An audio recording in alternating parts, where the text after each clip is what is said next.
Welcome. In this video, you'll learn everything you need to know about the effects of the Abbasid Caliphate on the Islamic Golden Age, specifically in contributing to both the spread and preservation of knowledge.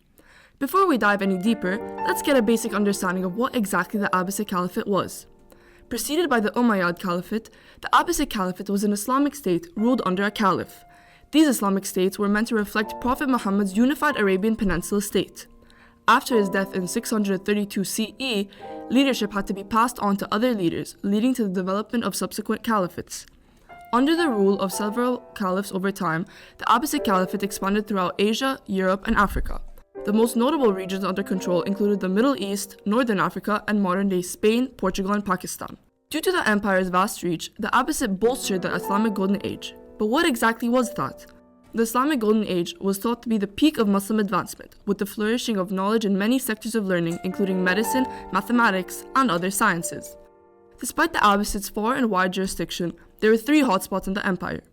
Today, we'll journey through these three pivotal cities: Baghdad, Cairo, and Cordoba, to uncover the extent to which the Abbasid Caliphate fostered both the preservation and spread of knowledge during this time. Join us as we delve into these three cities and how they defined this golden age.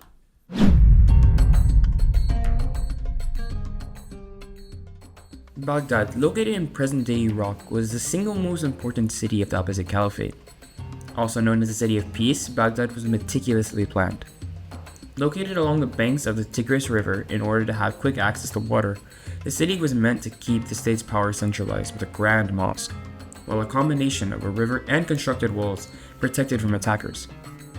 The rivers Tigris and Euphrates not only provided agricultural sustenance, but facilitated the movement of people, goods, and ideas. This exchange made Baghdad a commercial and cultural center of exchange. One of Baghdad's biggest contributions to the world was the House of Wisdom, constructed circa 700 CE. This institution quickly developed into a hub full of knowledge. Scholars from foreign places would come to study here, translating ancient texts in Greek and Roman into languages like Persian and Arabic, all in the name of gaining more knowledge. These translations provided basis for even more innovations, as more and more scholars took old ideas and pioneered their own. For example, prominent figures like Al-Khwarizmi, known as the father of algebra, worked here, developing mathematical concepts that formed the foundation of modern science. Or al-Razi, a pioneering physician who wrote extensively on medicine and helped classify chemical substances on the periodic table. However, while Baghdad did provide a place for knowledge to thrive, it was also heavily correlated to the end of the Abbasid dynasty. In 1258 CE, the Mongol army raided the City of Peace in what was known as the sacking of Baghdad. Alas, many of the libraries and store translations were burned during the collapse of the city.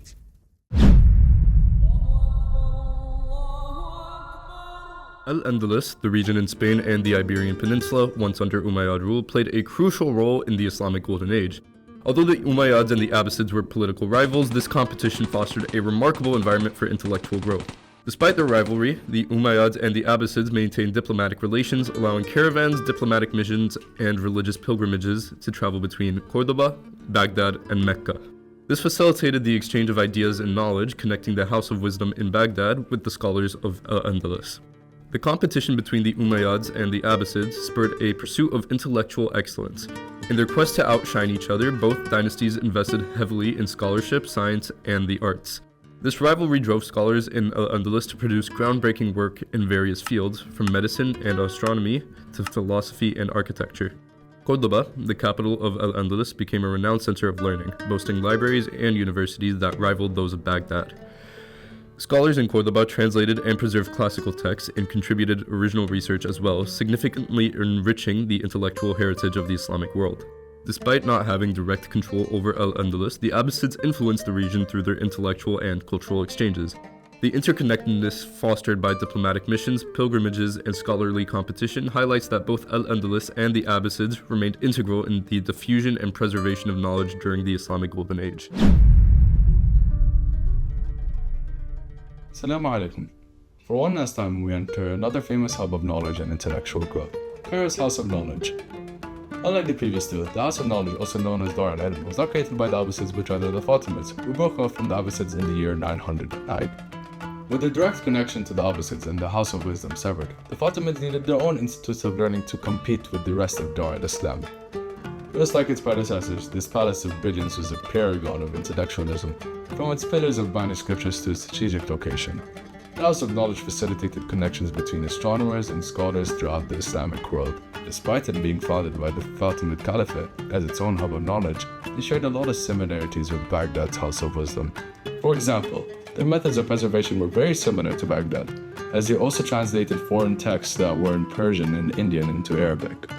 Similar to their Baghdad counterparts, its availability in educational systems allowed for exponential growth of information being shared from every corner of Dar al-Islam.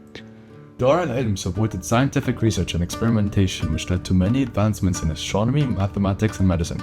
Notably, scholar Ibn al-Haytham, who revolutionized our understanding of how our eyes work, and more specifically, that our eyes absorb light rather than emitting it. Cairo's House of Knowledge is a flawless example of efficient diffusion, protection of knowledge, and breakthroughs, with minimal support from the Abbasids. The Abbasid Caliphate had an indirect impact on the establishment of Dar al-Ilm, as Baghdad's House of Wisdom set a high standard for learning that the Fatimid Caliphate felt compelled to match. This competitive pressure prompted the Fatimids to establish their House of Knowledge, aiming to rival the Abbasids while still collecting, translating, and preserving various texts from different cultures, thereby continuing the spread and preservation of knowledge initiated by the Abbasids. To wrap up, let's recall our research question. To what extent did the Abbasid Caliphate contribute to the spread and preservation of knowledge during the Islamic Golden Age? As we've seen, cities like Baghdad and Cordoba contributed heavily to both conserving and expanding knowledge during the Islamic Golden Age. However, at the same time, cities that were based on the success of the Abbasid Caliphate, such as Cairo, also saw success in becoming a center for knowledge.